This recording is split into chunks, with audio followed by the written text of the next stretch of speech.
para fazer uma roda de conversas, tá? Do nosso projeto chamado Visão Multidisciplinar sobre Excelência Empresarial Sustentável, que são estudos de caso, tá? Esse é um projeto de extensão, tá? Do curso de administração aqui da Universidade Presbiteriana Mackenzie, do campus Campinas, e hoje a gente vai falar um pouco sobre alguns aspectos, né, da administração de empresas nas áreas de recursos humanos, marketing e finanças, tendo como pano de fundo a empresa Americanas S.A., né? Essa empresa recentemente divulgou alguns comunicados aí ao mercado, né, acerca de inconsistências contábeis que foram verificadas aí em suas demonstrações financeiras, causando diversas repercussões no mercado e mudando também o seu posicionamento enquanto organização. Tá? Bom, estão presentes hoje aqui via Teams, né, as professoras Marineide Aranha, Raquel Hader, eu, né, professor José Matias, e os discentes do curso de administração, Felipe Rios, Isabela Cruz, Pedro Bulamar e Rafaela Maciel. Bom, para começar os trabalhos, então, eu gostaria de convidar a professora Raquel Hader, né, para entrar na roda e fazer os seus comentários iniciais. Por favor, professora. Olá, boa noite. Todos me ouvem bem? Sim. Sim, perfeito. Então, perfeito. Bom, gente, é um prazer estar aqui para a gente debater esse tema tão interessante, esse caso, né, que eu acho que tem sido um assunto de recorrentes rodas de conversa. Então, vamos aqui começar a nossa puxando aqui pelo marketing, né, pela perspectiva do marketing. Então, eu gostaria de iniciar com a pergunta, né, sobre qual é o impacto que a divulgação que foi feita, né, nesse janeiro de 2023 sobre essas inconsistências contábeis, qual é o impacto que isso teve para a marca Americanas? O impacto foi bem grande. Americanas foi uma marca que sempre esteve muito presente nas mídias, todo mundo via isso pelas suas campanhas, pelas suas ações. Eles participavam do BBB, que é um programa muito grande também, todo mundo já tinha essa noção. Eles faziam vários shows, como na Black Friday, que teve participações de grandes influenciadores, Felipe Neto, a Juliette e vários outros. Em 2022, pelo ranking do jornal Meio e Mensagem, a Americanas foi a 8ª maior anunciante do Brasil e teve um investimento total de 699 milhões. E depois dessa divulgação em janeiro deste ano, sobre essas inconsistências, a postura da marca mudou muito. Ela desistiu da sua cota de patrocínio do Big Brother de 2023 e também ela, nas suas redes sociais, onde ela foi muito ativa, ela fez uma única publicação que seria entre nós e você, nada mudou. Seguimos pensando e trabalhando por você. E depois disso, teve um grande silêncio da marca sobre as estratégias de marketing que ela sempre fazia. Então, até o momento, ela teve uma grande perca deste capital, e principalmente por conta da perca de confiança dos seus stakeholders. Perfeito, muito bem. Acho que apontou pontos aí bem importantes, Isabela, obrigada. E, enfim, agora passo a palavra, né, para a próxima pergunta, professora Marineide. Você me ouve? Porque me vê, com certeza você não me vê, porque não sei o que aconteceu aqui. Sim. Mas, de um outro lado, vocês estão conversando essa questão do marketing, da projeção da loja, da marca, inclusive, e a gente aqui de outro lado, na nossa disciplina, a gente discute a questão do impacto em pessoas. Então, em pessoas, enquanto profissionais, enquanto pessoas envolvidas, são outros contratos. Então, se lá no Big Brother ela perdeu o contrato de marketing, de um outro lado, em relação a pessoas, a gente fala de contratos também. E um dos contratos que a gente fala é de contrato psicológico, que é um componente que a gente discute dentro de gestão de pessoas, que é criar uma forma de uma relação com as pessoas de uma forma confiável. Então, a gente entende contrato psicológico como um conjunto de percepções individuais acerca das obrigações mútuas entre o empregador e o empregado. E cada um desses lados, eles elabora crenças e expectativas que são geradas nesse contato empresa e colaboradores. E em relação a isso, a gente viu nessa história da Americanas um movimento de um CEO que sai de uma grande empresa com um conjunto de expectativas. Então, o Sérgio Rial, ele sai de uma outra empresa, deixa todos os vínculos e tudo que ele tinha em troca de um conjunto de expectativas que ele tinha e que durou em apenas 10 dias. Então, a pergunta para o Felipe, que é quem responde aqui sobre gestão de pessoas, é: qual o impacto e quais as consequências para a organização de uma quebra nessa relação aí com... Bom, legal. Marineide, a gente vê, entendendo aí o conceito, né, do que realmente é o contrato psicológico, que de cara o contrato não foi cumprido, né? Esse contrato que a Americanas fez quando ela propôs ali para que o Sérgio Rial assumisse essa posição de CEO, de cara ele não foi cumprido. Só que ele ainda não sabia. A quebra do contrato psicológico é justamente quando uma das partes não está, né, alinhada com... Na verdade, quando não há alinhamento entre as duas partes. E, nesse caso, o Sérgio Rial ele não sabia da real situação, né, das lojas Americanas, visto que quando ele ingressou na empresa e no cargo, ele encontrou um cenário totalmente distinto daquilo que ele esperava. Então, foi gerado um conjunto de expectativas muito grande, né, para ele.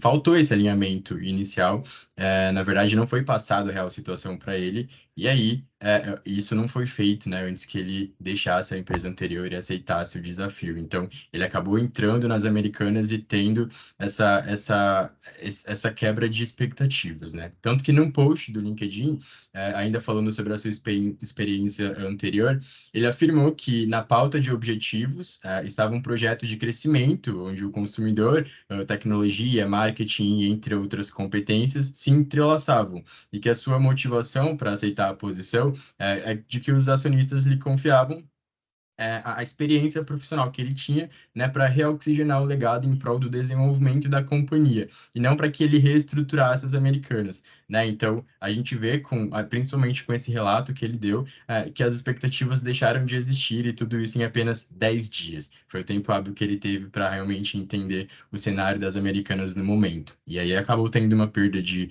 confiança, claro, e a insatisfação com os cenários e com os desafios que foram propostos para ele. Ok, obrigado, Felipe, pelas suas considerações. Bom, eu também não poderia deixar de falar um pouco, né, sobre a questão financeira, né, a questão de finanças, né, envolvendo aí o caso Americanas e também dentro aí das temáticas que a gente discute em sala de aula lá nas nossas disciplinas, né. Então, eu queria colocar um ponto aqui para o Pedro, né, discutir com a gente, né. Pedro, como é que a gente enxergou isso, né, naquela discussão em sala de aula que nós tivemos aí mês passado?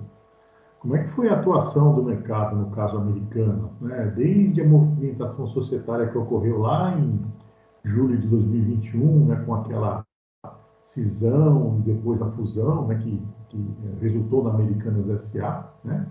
Até o anúncio das inconsistências contábeis que foi feito aí no início de janeiro de 2023, né?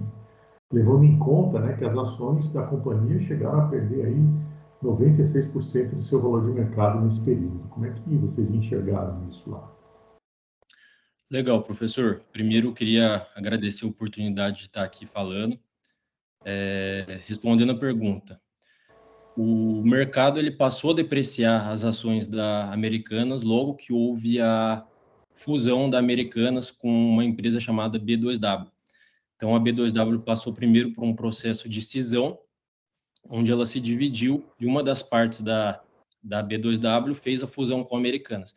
O mercado não levou de uma forma muito amigável essa separação, e com isso já teve uma queda de 80% no valor das ações da Americanas.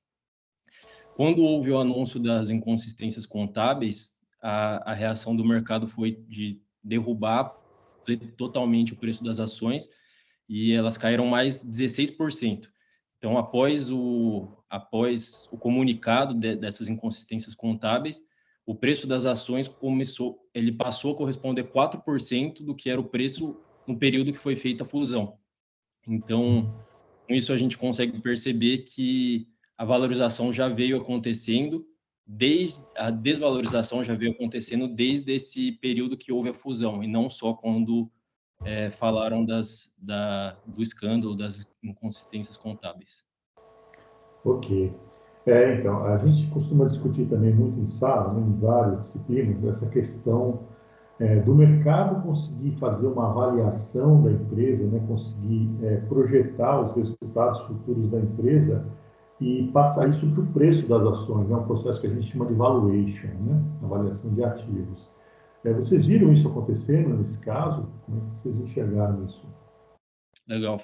Sim, ficou muito claro que o mercado ele já estava precificando o valor das ações, né, pelo valuation, bem antes desse escândalo aparecer. E ficou muito claro também que por isso acontecer, a eficiência de mercado, que é uma teoria que a gente aprende em sala, é uma teoria que é aprovada, né? Que ela aprova o jeito que os ativos são negociados no mercado. Ok, legal. Obrigado. Obrigado, Pedro. A questão, acho que fica, né, acho que diante também dessa discussão e que para a área de marketing é extremamente relevante, como essa questão em relação à confiança, né? Então, como que a Americanas ela pode fazer para recuperar essa confiança em termos mercadológicos, né? Então, acho que é uma questão interessante para a gente colocar em pauta. Para recuperar essa confiança, não vai ser um processo fácil e nem de curto prazo. Tem várias etapas a se percorrer. Muitas empresas, a própria Americanas, demoram anos para construir a sua marca. Envolve um processo que vai muito além dela só se divulgar nos meios de comunicação. É necessário desenvolver estratégias, tem que estar alinhada com os valores da empresa, envolver construções de relacionamento com os stakeholders, que se consolidam com o longo prazo. E a partir dessas ações recorrentes da marca. A empresa precisa agir no curto prazo, mas sempre pensando no longo. Vai investir na marca que ela vai se mostrar que ainda é relevante e atual, e que mostrando ainda qual que é o seu foco. Um dos pilares muito importantes para este processo é o posicionamento competitivo da marca. Tem que ser resumido de uma forma que a marca vai ser percebida pelo seu público. Também como ela será influenciada pelos concorrentes, que também é uma coisa que pega muito, pelo seu público. Ela vai ter que focar nas tendências macroambientais e os demais aspectos que influenciam a dinâmica do setor que ela atua. Então, esse é um ponto de atenção, porque o posicionamento da marca nunca é estático. Ele está em constante aperfeiçoamento, enquanto a marca ainda continua viva no mercado. Ela tem que continuar encantando o seu público, tem que continuar acompanhando as tendências, o que é muito importante, porque uma marca que para no tempo, ela para todos, focar nos segmentos. Então, a Americanas, ela vai ter que definir muito bem o seu posicionamento, o modo que ela vai começar a agir a partir de agora e como ela quer se relacionar com seus stakeholders e também com o público de uma forma geral.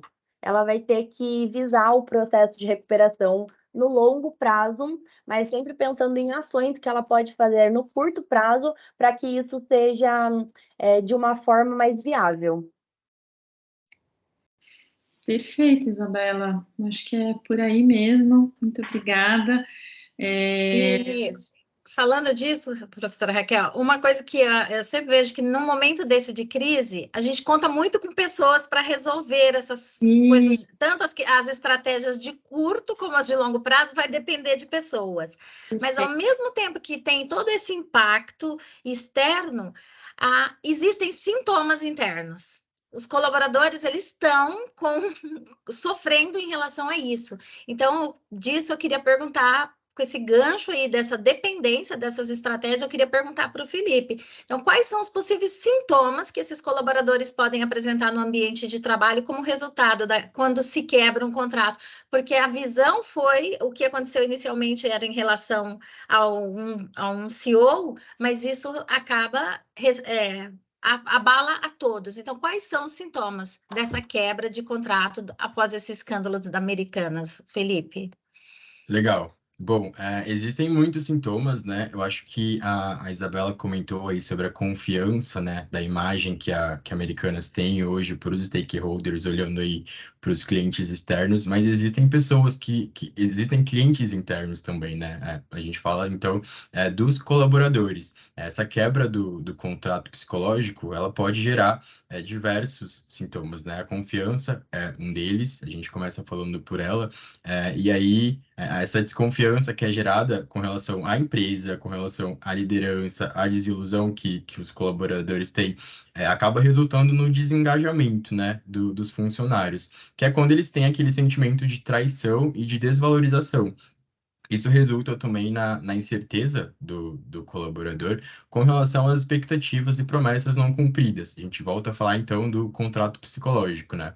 E também essa falta de motivação, que também acaba gerando a falta de comprometimento, fora o clima de tensão e de descontentamento generalizado, né? Então, a gente sabe, a falta de informação, nesse caso, a falta de alinhamento de expectativas gera todos esses sintomas que eu acabei de mencionar. E é claro que tudo isso vai afetar negativamente a produtividade das americanas, né? Vai afetar também o trabalho em equipe e, principalmente, quando a gente fala de pessoas, ainda mais hoje, o bem-estar dos colaboradores, né? É importante que a saúde mental é um tema importante também. Isso afeta muito, assim, tanto na vida profissional quanto na vida pessoal de quem trabalha, de quem colabora junto nas americanas. É isso. Ok, obrigado, Felipe.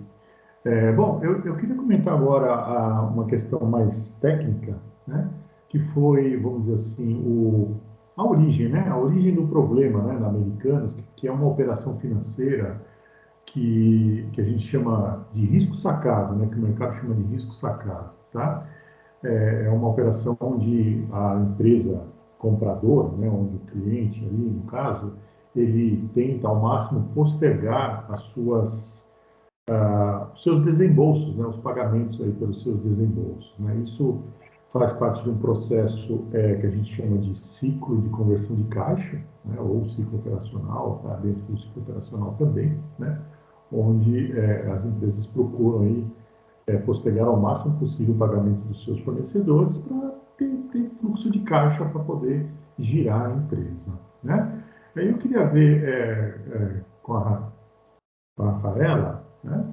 Rafaela, essa questão do risco sacado, ele é bastante semelhante a uma outra operação que existe no mercado que a gente discute lá na nossa disciplina de matemática financeira, né? Você pode explicar para o pessoal como é que funciona essa operação? Claro, professor. Boa noite a todos. Obrigada pela oportunidade também. E realmente, ela é muito semelhante ao que a gente conhece como desconto de duplicata. O que se difere é que, quanto ao desconto de duplicata, o fornecedor ele precisa antecipar esses recursos, né, para trabalhar com eles, para conseguir fazer girar. E no caso do risco sacado, que foi a operação feita pela Americanas, é o comprador que vai atrás, então, de uma instituição financeira a fim de postergar esse pagamento. Então, ela é bem semelhante, o que muda são, então, quem procura por esse serviço. No caso da Americanas, é o comprador que vai em busca de uma instituição financeira para conseguir aí ter um fôlego para fazer esse produto virar até conseguir fazer o pagamento, só que agora para o banco e não mais para o fornecedor. Ok. Mas, assim, a principal vantagem, né, desse comprador, a gente está entendendo aqui que é postergar os pagamentos, mas em algum momento essa empresa vai ter que pagar pelas compras que ela faz, certo? Certo, correto. Esse tipo de operação ela não isenta a Americanas, né, nesse caso, de fazer o pagamento.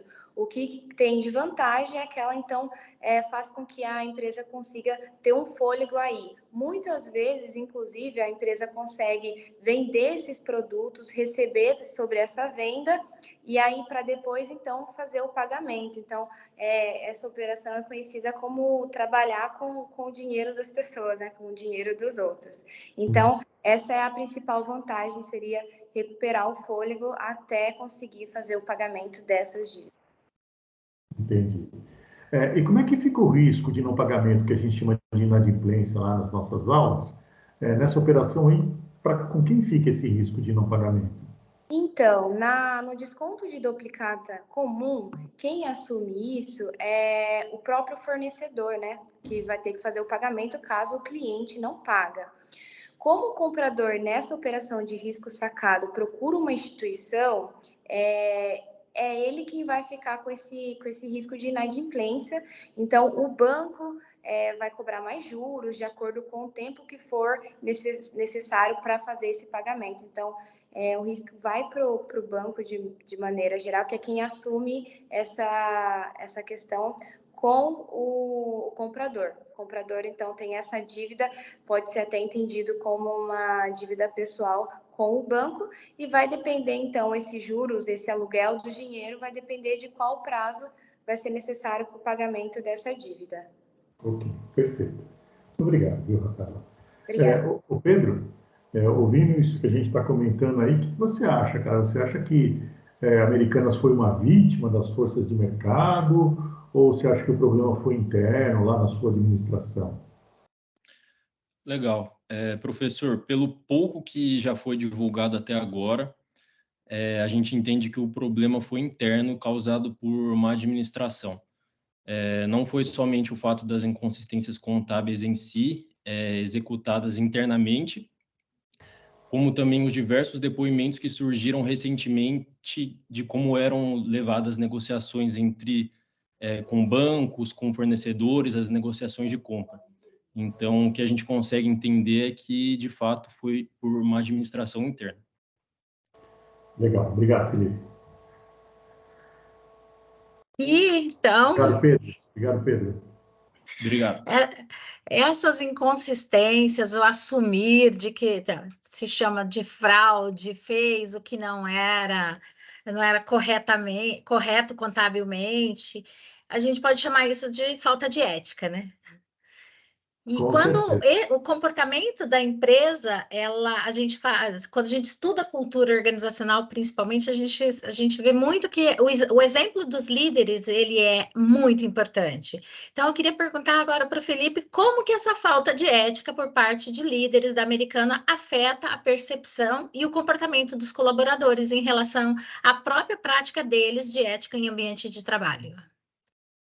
Legal, a pergunta é ótima porque a gente percebe a importância, né, de uma liderança compromissada com a ética e com a moral. Isso reflete muito no comportamento do restante da organização, dos colaboradores que estão abaixo deles, né? A gente vê, então, que, no caso da Americanas, teve realmente uma falta de ética por parte dos líderes, e é óbvio que isso afeta negativamente a percepção e o comportamento dos demais colaboradores em todo o ambiente de trabalho. Essa falta de ética, assim como a quebra do contrato psicológico que nós comentamos anteriormente, ela gera uma desconfiança, né? Fora o desânimo que isso pode levar a fazer com que os funcionários eles questionem a importância da ética no ambiente em que eles estão inseridos, porque é claro que isso vai resultar num ambiente tóxico, onde os comportamentos antiéticos eles passam a ser, na verdade, eles passam a ser tolerados, né? Porque se a liderança, que é quem representa ali a organização e quem tem o papel de guiar o restante da empresa, ela age com falta de ética, os indivíduos, né, os colaboradores, eles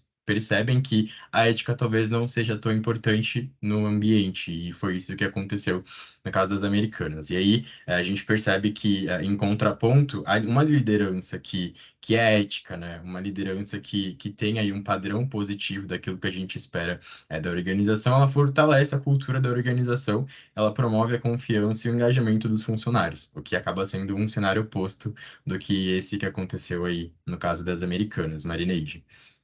Obrigada. E aí, com relação a isso, pensando que além, por exemplo, além de ditar uma cultura de uma organização, por exemplo, no caso de uma prática, hoje a gente fala muito de ESG. E quando a gente fala disso, a gente está falando de uma organização que ela está adotando um conjunto de práticas sustentáveis que ela está, de alguma forma, que ela entende que vai proporcionar ganhos para ela, enquanto organização, mas ela sabe que ela tem que fazer esse pé, que é um foco nos empregados, ou no employers, né, os colaboradores. Ela precisa fazer uma interface com o socioambiental e ela precisa ter uma boa governança. Então,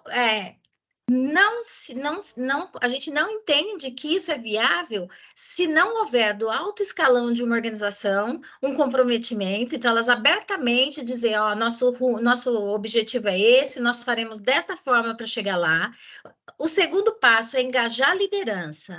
Exato. E aí, quando a gente olha e fala, como que a falha na governança da Americana pode afetar essa percepção dos funcionários atuais, né? E os potenciais funcionários que ela, eventualmente, ela vai precisar contratar para continuar uma boa organização, ela também tem esse desafio de trazer essas pessoas, potenciais funcionários para a empresa. Então, como isso pode afetar?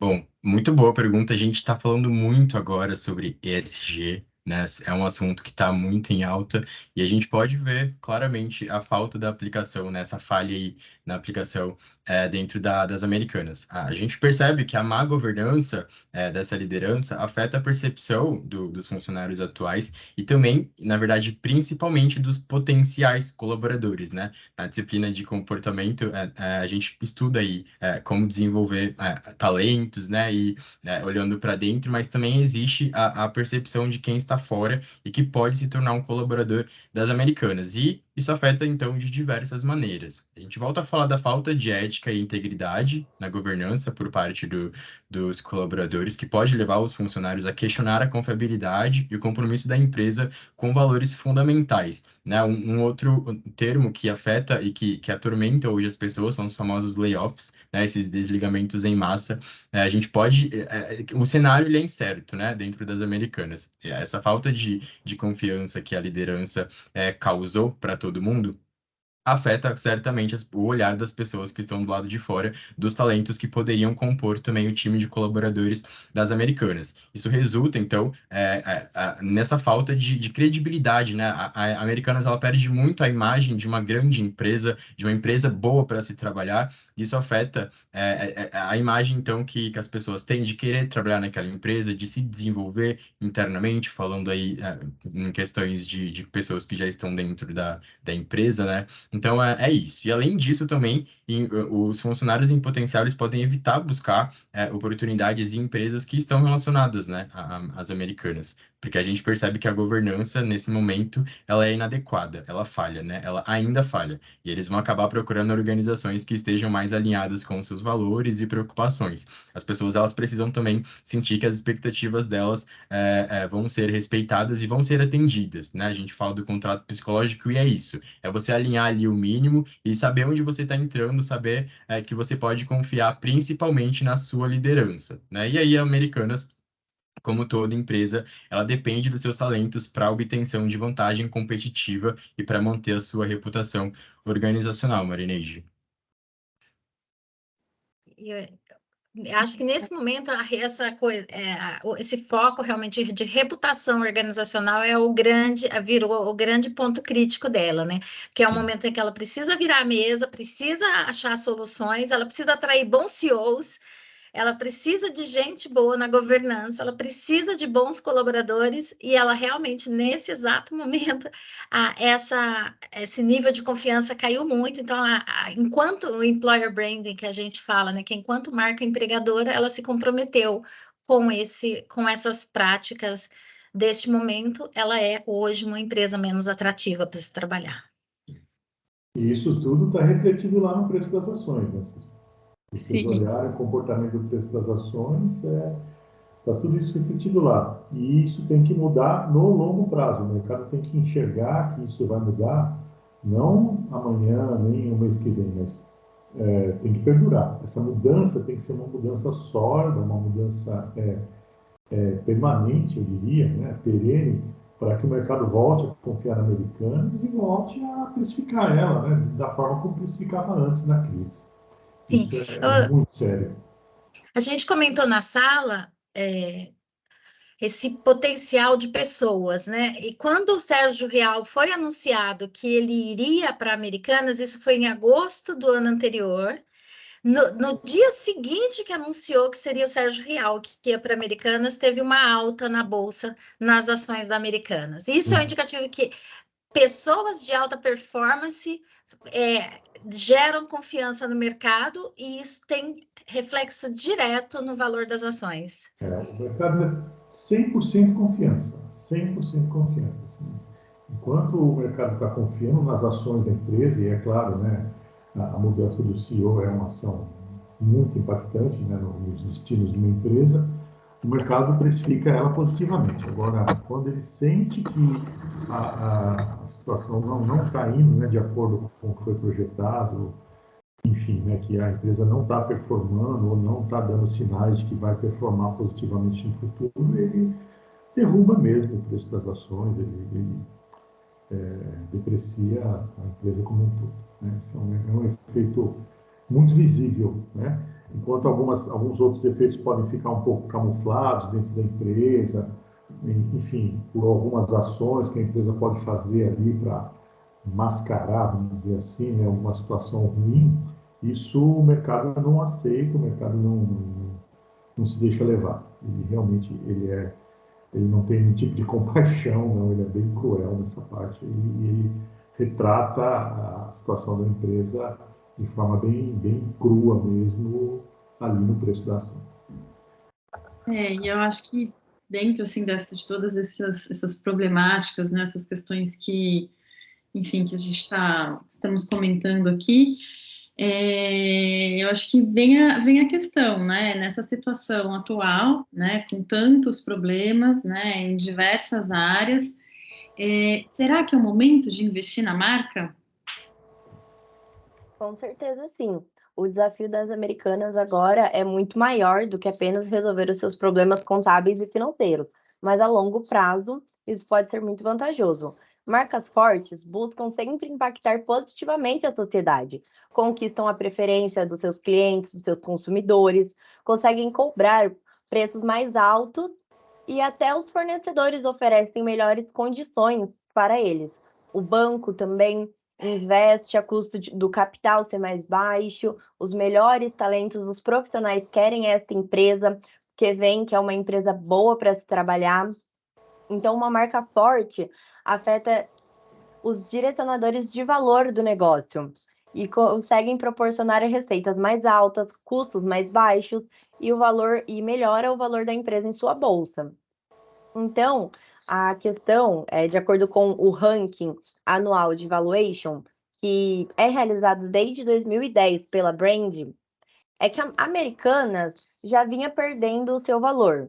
E isso pode ser explicado pela falta dos seus QPIs associados à experiência, terem se deteriorado muito ao longo do prazo, ao longo do tempo, desculpa.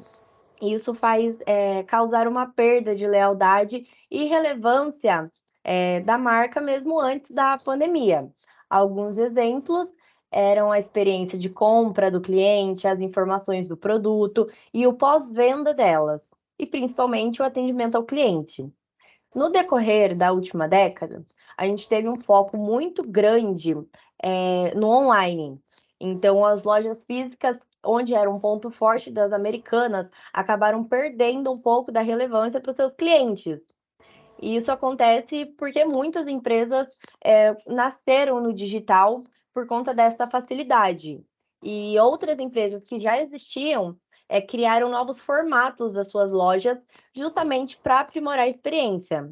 Em paralelo, houve a entrada de investimento de novos players, como a Amazon, a Magazine Luiza e o Mercado Livre. E o Mercado Livre já era do online, mas investiu mais ainda, como, por exemplo, a entrega full. Então, com isso, a gente consegue observar que o mercado não cresceu na mesma proporção que os seus players, o que tornou a concorrência muito mais acirrada e gera muito mais desafios para manter e conquistar os consumidores. Mas, como nós já falamos, a longo prazo a empresa tem um grande potencial e consegue sim continuar crescendo. Perfeito. Eu acho que a ideia ou seja, acho que quando a gente observa isso, como você disse, Isabela, uma marca, né, quando ela não, ou seja, até o fato dela não se pronunciar e ela ter diminuído drasticamente o seu investimento em mídia, isso já é uma forma de se mostrar e de se posicionar, isso já está gerando impacto que, no caso, é negativo. Agora, se ela continuar dessa forma, a questão o cenário piora. Então, assim, acho que seria muito mais saudável para a empresa, mesmo diante desse cenário que não é positivo, né? Ela começar a traçar uma estratégia de recuperação da confiança, né? E pensar em algumas ações que de fato possam trazer isso. E é lógico que a gente não recupera a confiança da noite para o dia, né? Vamos pensar nos nossos relacionamentos pessoais. Se a gente tem amizade com alguém, essa pessoa eventualmente faz alguma coisa que a gente não gosta, a gente meio que quebra ali nossa confiança com essa pessoa. Para ela recuperar, leva um tempo, né? Então, acho que a mesma coisa a gente pode fazer essa analogia com as empresas, com o processo de construção de marca.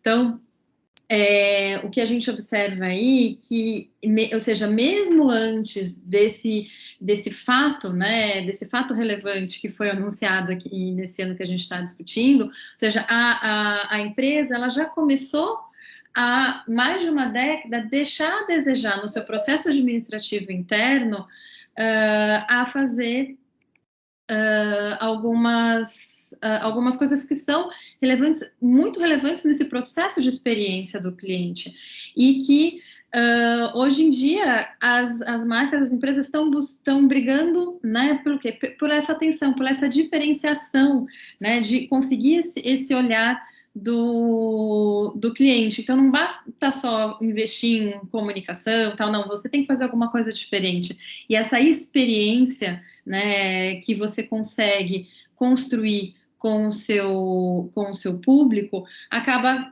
tornando relevante. A partir do momento que ela era muito forte no físico, ela deixa de investir no físico, o físico perde relevância para o cliente, começa a investir no online. Outras marcas que, mesmo que eram no online, começam a abrir lojas, modelos no físico para chamar a atenção, né? Ou seja, ela devia manter algo que ela tinha que era muito forte, né? Que era essa experiência da loja física, e em paralelo e crescendo no online, não fazer. Parece que ela fez uma transposição. Então, acho que nesse bate-papo a gente começa a identificar várias lacunas, né? Ou seja, dos aspectos dentro da administração que é importante a gente ficar atento, né? Que, ou seja, vocês, enquanto futuros administradores aí, quem nos ouve, que já está nesse dia a dia, né, das empresas, é muito relevante a gente tentar identificar esses gargalos até nas nossas próprias empresas, enfim, quando a gente está ali dentro do dia a dia, e tentar evitar esses equívocos, porque hoje, claramente, a gente consegue observar, né? Infelizmente, foram alguns equívocos com uma marca tão valiosa, tão prestigiada, tão importante no cenário brasileiro, né? Enfim. Okay. Não, perfeito, Raquel, perfeito, suas considerações. Gente, o nosso tempo está acabando, então eu só queria pedir para, se vocês desejarem, né, fazerem aí alguma consideração final aí para a gente poder encerrar, né? Bom, posso começar? Por Queria favor.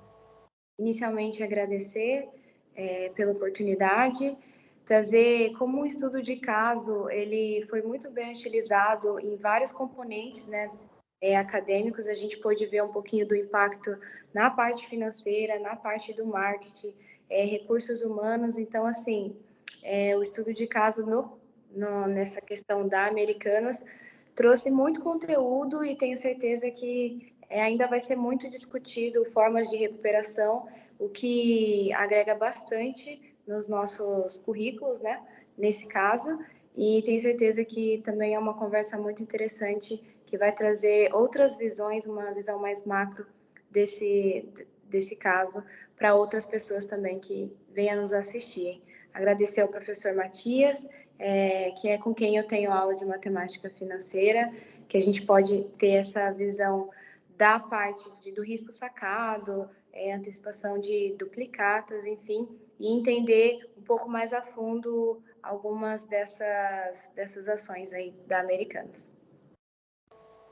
Queria aproveitar para agradecer também o convite pela professora Raquel, que é onde nós temos a matéria de marketing, e concordo com tudo que a Rafaela falou. É muito importante esse estudo de caso, principalmente a forma que foi abordado, que os professores trouxeram para a gente. Fica muito mais fácil de você conseguir visualizar como que uma pequena notícia consegue ter um impacto tão grande na empresa. Tem muitas outras empresas que aparecem na mídia sempre com notícias e que não tem um efeito tão grande quanto o que aconteceu com as Americanas. Então, acho isso muito importante para a gente conseguir ver o nível que essa notícia trouxe, causou para as Americanas de todos os níveis, tanto o pessoal, quanto o financeiro, o contábil e o de marketing. E como que é importante você se preocupar com todos esses aspectos dentro de uma empresa. E acho que isso foi muito bem representado pela forma que vocês colocaram e trouxeram para dentro da sala de aula. Legal, também queria agradecer a oportunidade de ter falado um pouco aqui, agradecer ao professor Matias por ter feito o convite.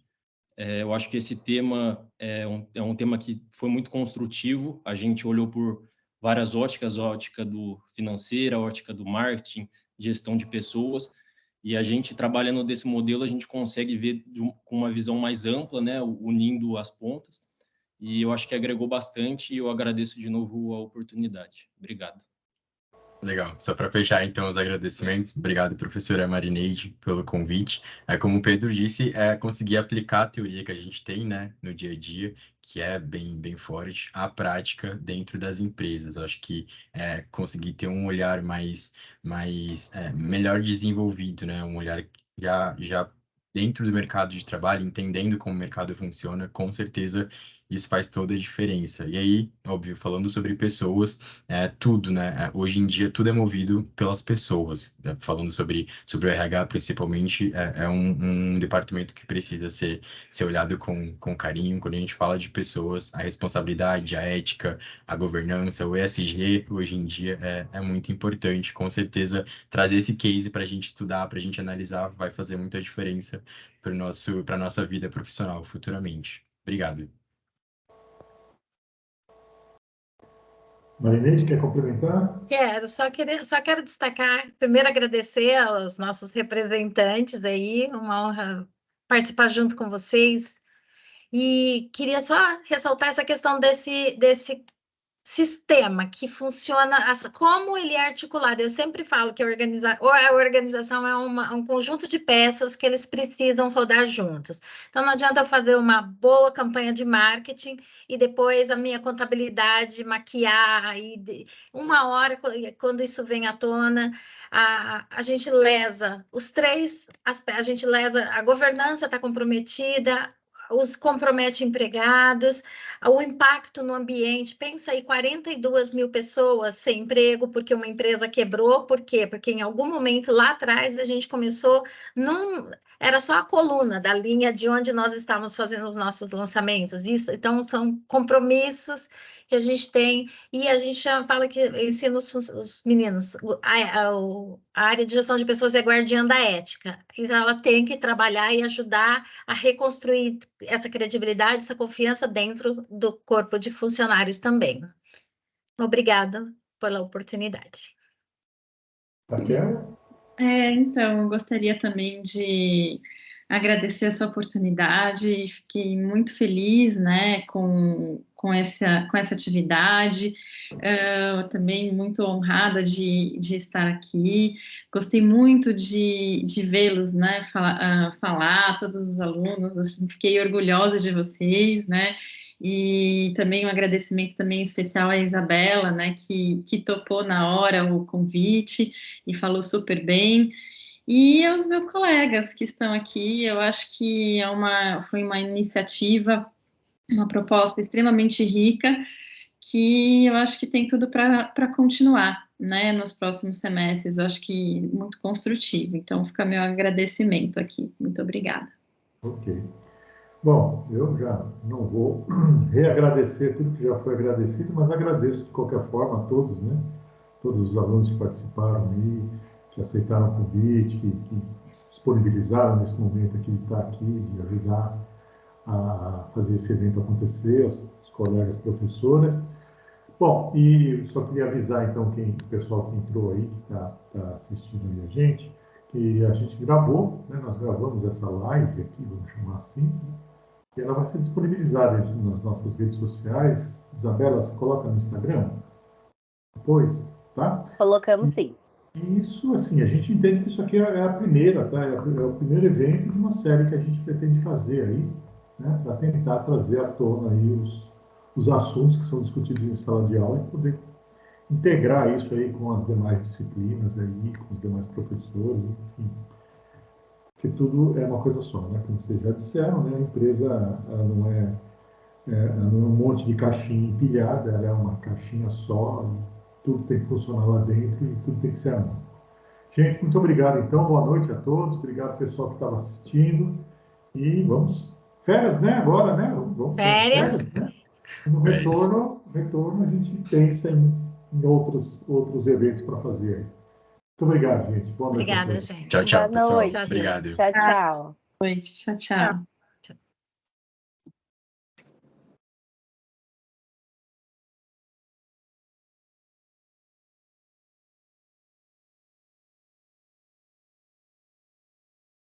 Obrigada, Tiago, pela participação. Obrigado, Thiago. Bom, parei a gravação, tá?